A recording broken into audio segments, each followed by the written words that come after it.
Hello everyone, another video, short one, this one about people's response to the attacks in America. I already knew years ago that it's extremely difficult to be a communist and be a good person because of what communism entails and its history.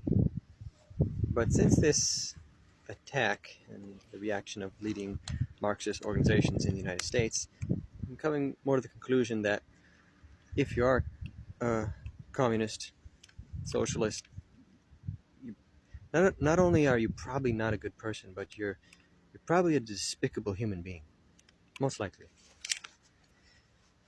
And one way, because when you have your leading socialist organizations in the United States, the Democratic Socialists of America, their chapters all over the country, in various cities, the youth movement in the universities, the young Democratic Socialists of America, coming out blatant support of Hamas, the Islamic Jihad, and the terror attack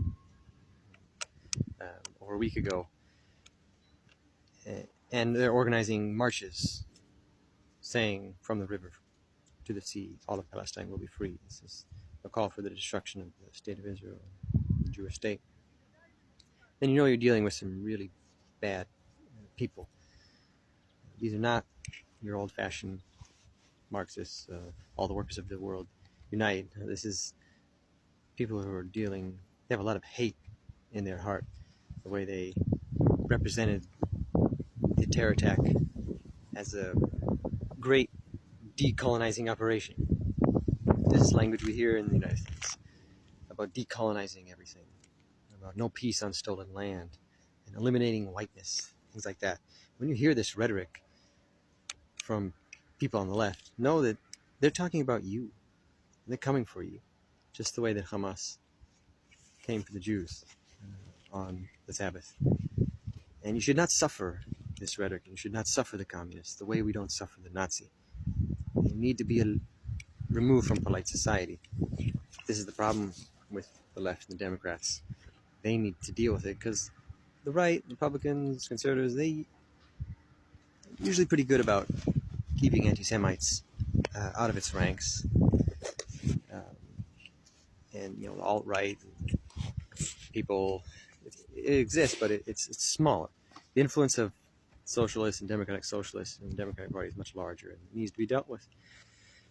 And there's a lot of old-fashioned communists, older people, or some progressive Jews who feel that they have no home because they're progressive Jews who they agree with these Marxists on so many issues, so many socialist issues in the U.S., but they don't hate Israel, they don't support Hamas.